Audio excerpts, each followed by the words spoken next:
So that's the steering box mounted there. Right, so the bump stop can's all fully welded.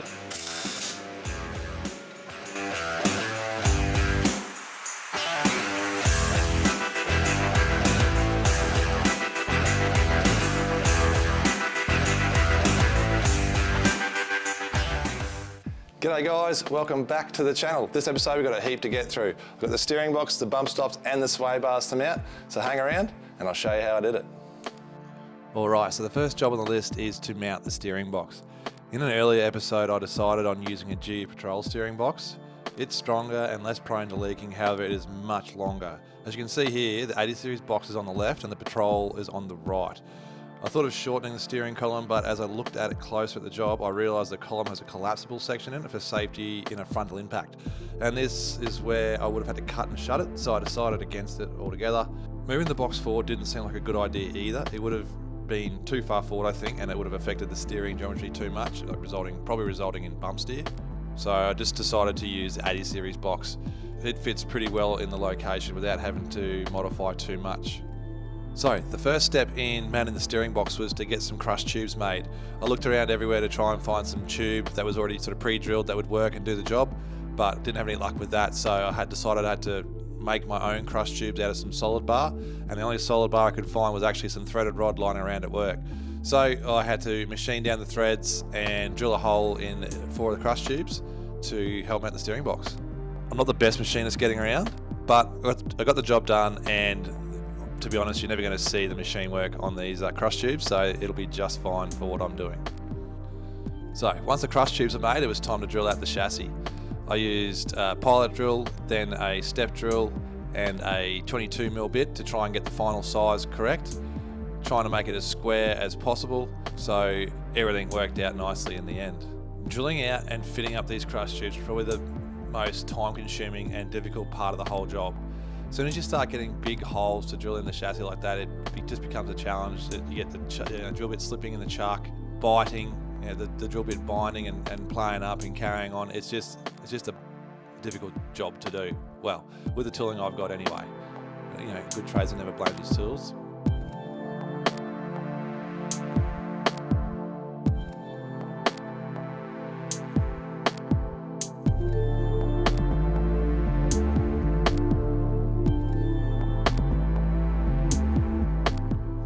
Once the holes were drilled out on the chassis, it was time to make a fish plate or a reinforcing plate for the other side on the inside of the chassis.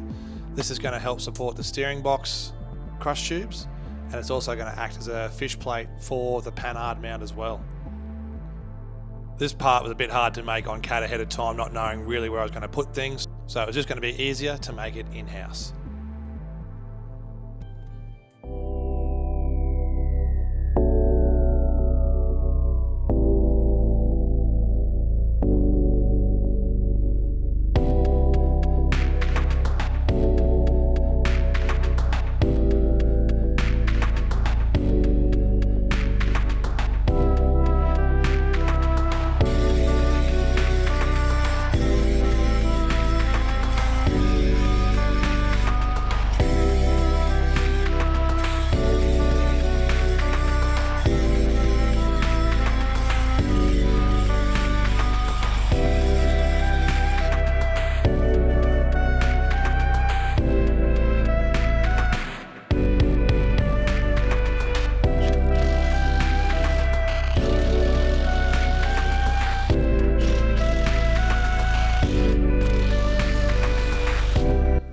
So that's the steering box mounted there. That's probably a couple of minutes of footage that you've seen, but it was about a day and a half's work between the lathe work and making all the, drilling the holes. Drilling the holes was probably the worst part of that job.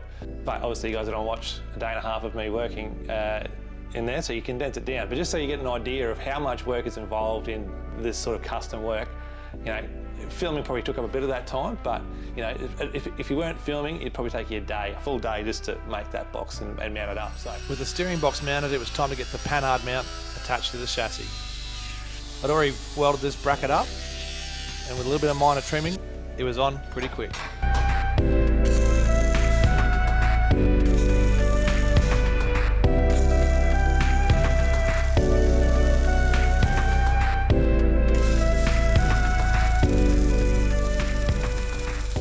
that's the Panard Mount done on the chassis. It was actually pretty easy. I was trying to think about the best location to put it, but I really didn't have much choice. The axle and the bush at the other end is quite firm. It pretty much told me where it wanted to be. There really wasn't a lot of play in where I had the location for it. As long as it clears this radius arm, which it does, that's just pretty much where it's going. I also ended up with another one of these brackets, which is the main part of this Panard mount. I'm actually going to use it on the other side and put it in the same location on the chassis, and then tie a tube between the two brackets. That'll act as a brace. That will sort of take some twist out of the chassis from the suspension load, and it'll also be a really good spot to mount a bash plate, so protect the bottom of the radiator, the front of the engine.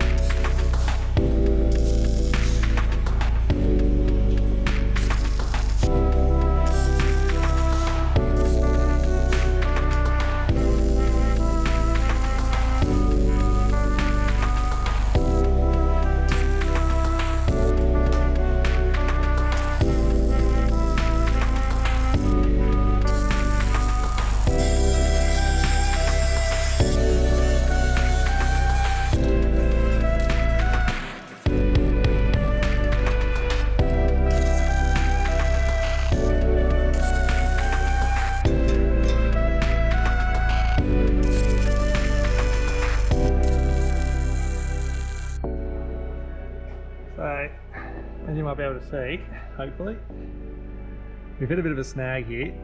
So that's where this plate going to sit. This is the bracing piece. So that's roughly where it needs to sit.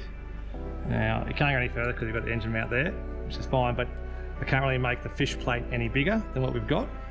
So what my plan is to actually narrow this bracket up. I'm going to slice out this section here, narrow it up, make a brace plate for it there, and that will bring it across roughly to here, which is enough.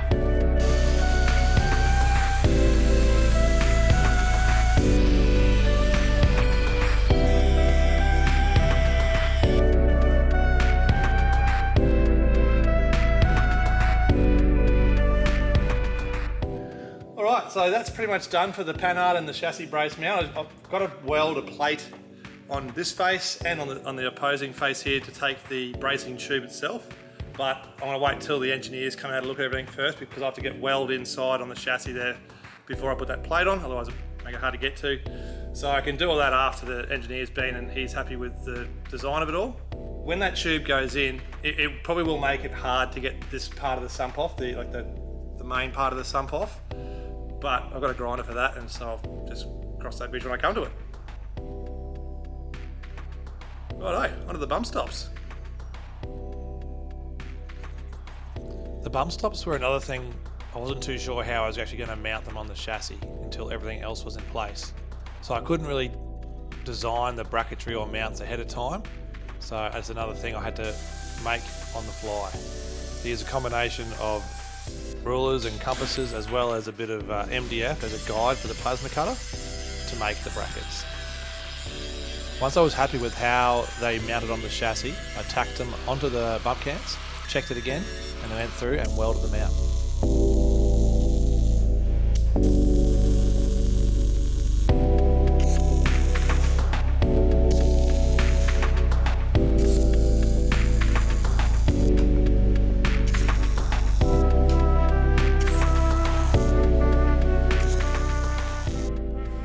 Alright, so the bump stop can's all fully welded. I did that on the bench.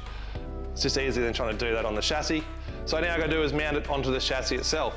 It's going to go behind the coilover. I did try to mount it in front, but I just didn't have enough room between the coilover and the coilover tower itself. And I didn't really have the ability to move it too much further forward, because otherwise it's into the battery tray, which you can relocate the battery, but on the other side it's starting to get into the ECU, which is a bit bigger job to try and relocate. They don't want to get involved in. So going behind seems to be like the best option. I spoke to the engineer, he's happy with either way. Got the angle gauge here as well to help make the bump can, the bump stop mount, square with the chassis. It's all just handmade stuff really, with like hand cut plasma with a bit of MDF. So it's not 100% accurate. So it's good to make sure that everything's nice and square and in relation to the chassis rail.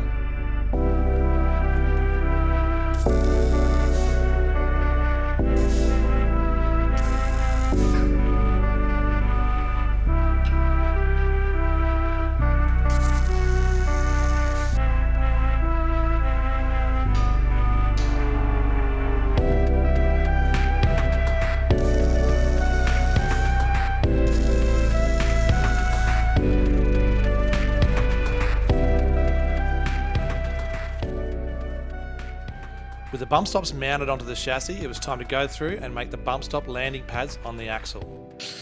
I had a bit of 65mm, 6mm wall box section lying around, which worked perfectly for this job.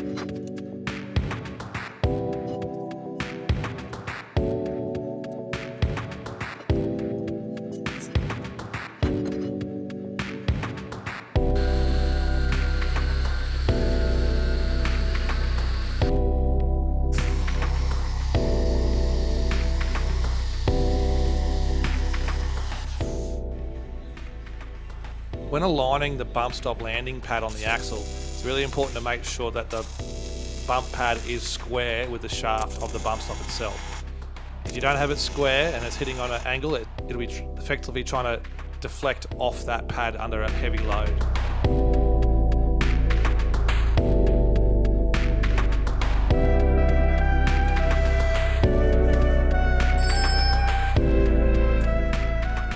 Now that the bump stops were mounted, it was time to move on to the sway bar. That meant the front bar has to come off.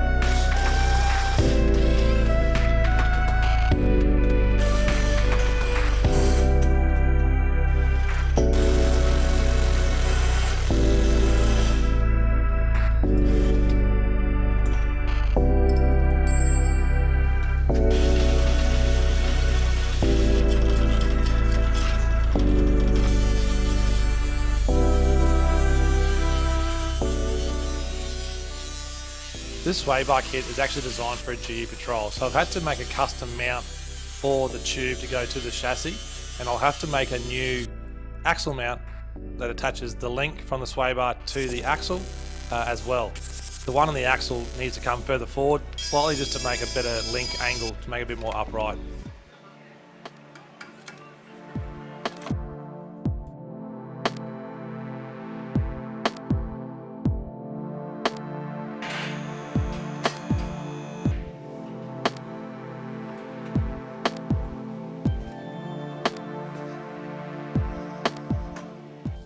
That's the front sway bar in. Doesn't show on camera, I'm sure, but that took a long time. That took the best part of half a day to get that in the right spot, to make sure it cleared the steering, make sure it cleared the chassis, make sure it cleared the suspension coil, like the coilover tower and everything, through the range of motion in the full cycle of suspension. So it just takes a bit of redesigning, redoing brackets as you go. The sway bar I'm using is actually a kit from Design Fab Industries. I've known Dave for quite a few years now, and he does a lot of stuff for the sport behind the scenes that a lot of people don't see. Getting around, driving all over the countryside to support events and provide support to the races. So pretty happy to support and buy products from DFI and Dave. So this product's actually designed for a GU Patrol. Obviously, this is not a GU Patrol. I'm not even using any Patrol components anymore. But with a bit of manipulation and a bit of titivating, it actually works and clears very well. The sway bar cross member, the tube itself is actually very close to the bottom of the radiator. So it's not touching, but it's very close. And on a big bump, or several lots of corrugations, I could see how it would come in contact with the tube. So I don't want that happening and causing cracking of the plastic radiator. So I'm actually going to go through and cut out a section of the tube, leaving enough room for the actual sway bar itself inside the tube to clear, but also giving enough clearance for the bottom of the radiator. It'll be a slow process because obviously you don't want the tube to bend, to be small welds, section at a time. Probably clamp it to the bench so it doesn't bend too much. Pretty much at a stage now where I'm going to wait for the engineer to come and have a look at it. He's come in a week or so, run his eye over it before I go through and weld it all up. So I'll make sure he's happy with everything, with the location, everything, and more so like the design of everything. And it's because it's a lot easier to change when it's just tacked on. So if I go through and fully weld it and he wants something changed, then it's a big job to unweld it, grinding it off. One last job left to do, which I'll probably do off camera, is just make a little mounting plate for the rubber bump stops that the engineer wants. It'll just be a bit of flat 10mm plate with some holes tapped in it, welded to the chassis. I'll drill a hole through the chassis as well to clear the bolt. All right, guys, so time for a budget update. The only thing I really added this episode is the Design Fab sway bar. So at $1,800, it is an expensive sway bar, but it is high quality and it's always good to support the guys that manufacture locally and support the sport locally as well. So brings a grand total to $13,430.